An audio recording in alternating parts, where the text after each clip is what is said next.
tahu tuh. Nah, yang penting adalah dari sini adalah kita melaporkan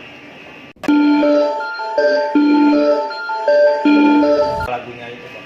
Jadi kalau saya ditanya soal pemanggilan itu sebenarnya adalah proses biasa-biasa aja, karena saya juga baru dipanggil sebagai saksi korban gitu ya. Jadi kebetulan sebagai terlapor ya. Iya, dia sebagai Terlapor dipanggil ya, kita kan nggak tahu tuh. Yang penting adalah dari sini adalah kita melaporkan Syakir Daule berdasarkan data-data yang ada. Itu aja intinya gitu. Nah, substansi hukumnya ya silakan ke lawyer saya. Iya, terima kasih. Jadi persoalan jual beli akun YouTube plus perjanjian kerjasama untuk dengan pengisian konten akun Syakir Daule itu ada masalah lain setelah setelah kontrak itu berjalan. Ini sekitar bulan April ya. Jadi saudara Syakir Daule itu menawarkan lagu Sayyidah Hadijah, lirik lagu Sayyidah Hadijah itu untuk diproduksi oleh manajemen Proaktif. Jadi lagu itu ceritanya dia dan gurunya yang menciptakan. Kemudian liriknya ya, jadi hanya sebatas liriknya kan. Nah, oleh tim manajemen langsung memproses gitu kan dan mengeluarkan advance royalty buat penyanyinya, juga advance royalty buat penciptanya. Itu totalnya sekitar ya 15 jutaan lah. Itu yang kemudian ditransfer oleh manajemen yang diterima oleh orang tuanya Syakir. Ditransfer ke nomor rekening orang tuanya. Setelah lagu itu diproses, diproduksi dan jadi master lagu ya, master lagu. Lagu itu tidak berani kami upload ke YouTube karena apa?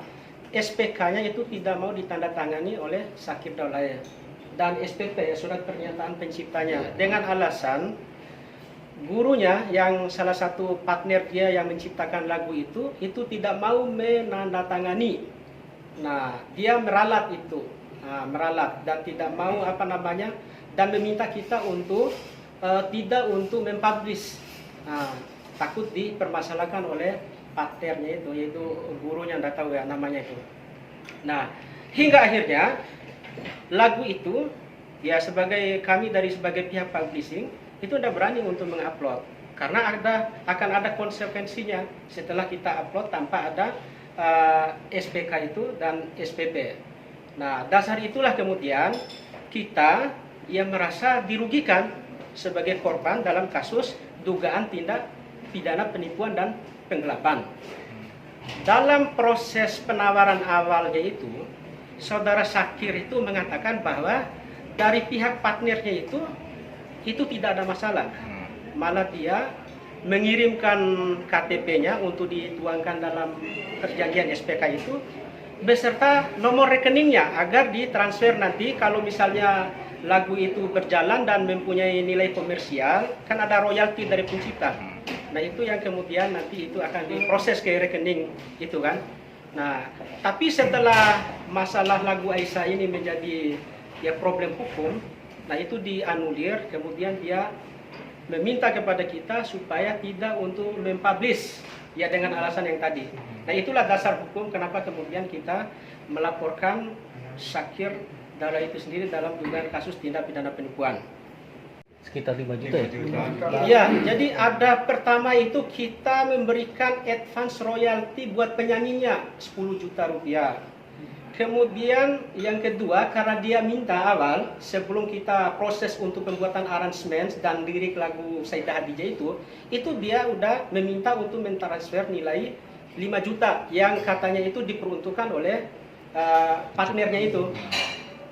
Jadi gini loh, kalau saya ini orang pelaku usaha di industri musik, kita ini taat hukum untuk yang berkaitan dengan hak cipta, ya kan gitu ya. Jadi ketika lagu yang kita transfer 5 juta itu untuk advance pencipta lirik, bukan pencipta secara keseluruhan, karena saya juga harus bayar pencipta notasi, karena dia kan hanya memberikan lirik aja, Nadanya belum. ya nada.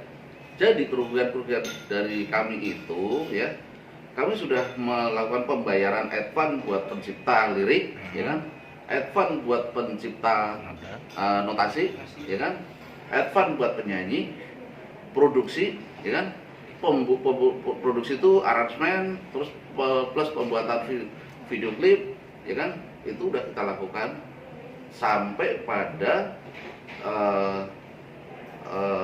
pasca produksi ya, pasca produksi itu kita udah siapkan tim optimize itu untuk mempublish itu. Tiba-tiba kan mereka ketika semua sudah kita produksi, tiba-tiba mereka membatalkan dan nggak mau tanda tangan SPK itu. Padahal tanda tangan SPK itu kan menjadi legalitas kita untuk bekerja sama dengan partner, dengan telco, dengan platform digital yang lain gitu.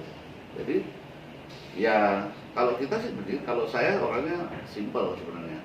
Kerjasama itu proses kerjasama dengan masalah yang lain adalah dua hal yang berbeda, harusnya tetap dijalankan. Kalau saya ya, kalau kita kan udah biasa seperti itu, ya kan. Kalau dia merasa ada bermasalah ya selesaikan masalahnya itu kan gitu. Nah ini kerjasama ini harusnya juga dua hal yang berbeda, tapi ini akhirnya ke bawah-bawah kan gitu. Sementara saya sudah mengeluarkan biaya cukup besar, biaya produksi, biaya advance penyanyi dan pencipta. Pencipta di sini ada dua loh ya, pencipta untuk lirik dan pencipta notasi. Dan notasi itu bukan dari mereka, dari pihak kita. Jadi dari pihak lain yang juga sering bekerja sama dengan kita.